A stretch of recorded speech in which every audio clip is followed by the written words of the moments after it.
नमस्कार दोस्तों, हमारे चैनल पर आपका स्वागत है। जय श्री कृष्णा, राधे राधे, हर हर महादेव, ओम नमो भगवते वासुदेवाय नमः। जय श्रीमन नारायण। दोस्तों, वैशाख मास में सुनी जाने वाली कहानी। वैशाख मास में सुनी जाने वाली साहूकार और साहूकारनी की कहानी। एक नगर में एक साहूकार अपनी पत्नी और 4 बेटे के साथ रहता था।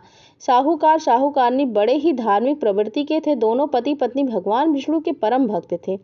वह हर तरह के व्रत, त्योहार और दान पुण्य किया करते थे। इसके अलावा प्रत्येक साल वैशाख मास का स्नान और व्रत भी किया करते थे। तीर्थ स्थानों पर जाकर स्नान करते, तुलसी जी की पूजा करते, पीपल और आंकड़े की पेड़ की पूजा करते थे, सींचते थे तथा इस तरह से साहूकार और साहूकारनी अपने बच्चों के साथ सुखी जीवन व्यतीत कर रहे थे। साहूकार और साहूकारनी हर साल वैशाख मास में स्नान व्रत करने गंगा जी पर जाया करते थे। अब साहूकार और साहूकारनी के चारों बेटे बड़े हो गए थे। साहूकार और साहूकारनी ने अपने चारों बेटों का विवाह करा दिया था। घर में 4 बहुएं आ गई थी। अब वह बहुत ही सुखी थे। हर तरह से वो बहुत ही अच्छा जीवन व्यतीत कर रहे थे। सेठ जी के घर में किसी भी प्रकार की कोई कमी नहीं थी। साहूकार और साहूकारनी ने अपने बच्चों का विवाह करके अब वो पूरी तरह से भगवान की पूजा में समर्पित हो गए थे। साहूकारनी ने हर साल वैशाख मास में आने पर स्नान व्रत करने गंगा जी जाते थे और पूरे नियम धर्म से वैशाख स्नान व्रत, पूजा पाठ, दान किया करते थे। सेठ सेठानी का समय बहुत अच्छे से गुजर रहा था। एक बार की बात है कि साहूकारनी बीमार हो गई और साहूकार ने साहूकारनी का बहुत ही इलाज करवाया। बहुत ही वैद्य हकीम को दिखाया, लेकिन साहूकारनी ने जो एक बार खाट पकड़ी तो उठ नहीं सकी। कुछ दिनों बाद साहूकारनी की मृत्यु हो गई। जो साहूकारनी का स्वर्गवास हुआ तो साहूकार अपनी पत्नी के गुजर जाने से बहुत उदास हो गया। लेकिन फिर भी साहूकार ने पूरे विधि विधान से अपनी पत्नी की अंतिम क्रिया की। पंडित जी के से उसकी सारी क्रियाएं जो संपन्न करवाई और सारी रस्म पूरी की। 12 दिनों तक गरुड़ पुराण का पाठ करवाया। इसके बाद 11वें दिन पंडित को साप्ताहिक भोजन कराकर उन्हें खूब दान पुण्य किया। साहूकार ने इस काम में कोई कंजूसी नहीं की। उसने अपनी पत्नी की क्रियाएं अच्छे से की। धीरे धीरे समय बीत रहा था। साहूकार की पत्नी को अब गुजरे हुए कई वर्ष बीत चुके थे। अब एक दिन की बात है। अब धीरे धीरे समय गुजरने लगा। साहूकार भी अब बूढ़ा हो चला था, अब बीमार रहने लगा और साहूकार ने भी खाट पकड़ ली। कुछ दिनों बाद साहूकार के बेटे बहू ने साहूकार की खूब सेवा करते हुए, लेकिन जब साहूकार ने अब हालत ज़्यादा खराब होने लगी। साहूकार अब ठीक होने वाला नहीं था, क्योंकि एक तो बुढ़ापा था, ऊपर से उसको बीमारी हो गई। अब बीमारी में वो कमज़ोर होता गया। साहूकार ने बिस्तर पकड़ लिया। अब उसके बाद दिन पे दिन तबीयत खराब होने लगी। साहूकार इतना बीमार हो गया और असहाय हो गया कि वो बिस्तर पर ही मलमूत्र करने लगा।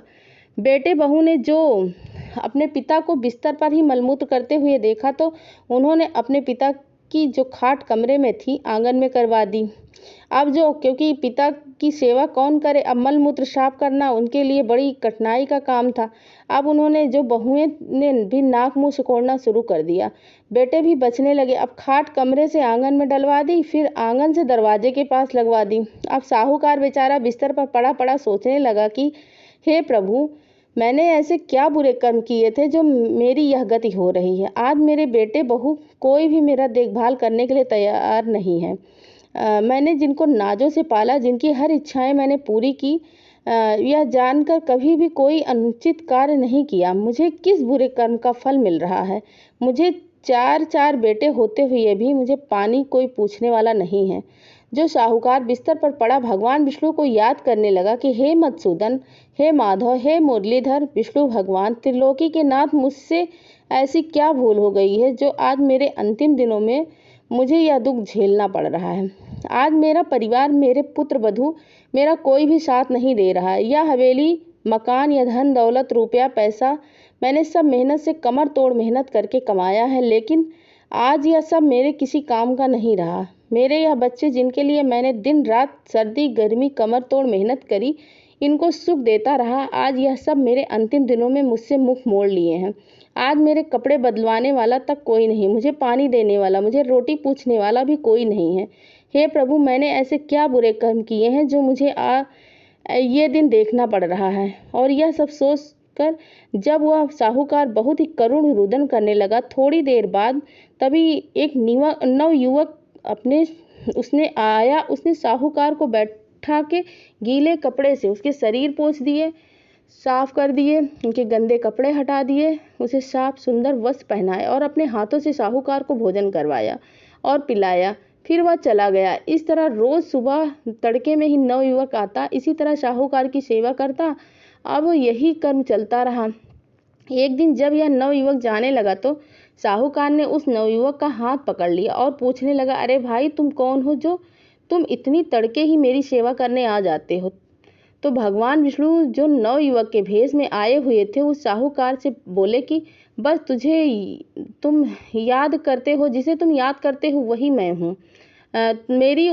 तुम मेरी पूरी उम्र मेरी सेवा करते रहे, प्रत्येक साल वैशाख मास में स्नान करके गंगा जी पर तीर्थ जाते रहे, तुलसी जी को सींचते रहे, तुलसी जी की पूजा करते रहे। तुमने जो वैशाख मास में पीपल सींचे, सूर्य नारायण भगवान को अर्घ्य देते थे, क्या मैं तुम्हारे लिए इतना भी नहीं कर सकता हूँ?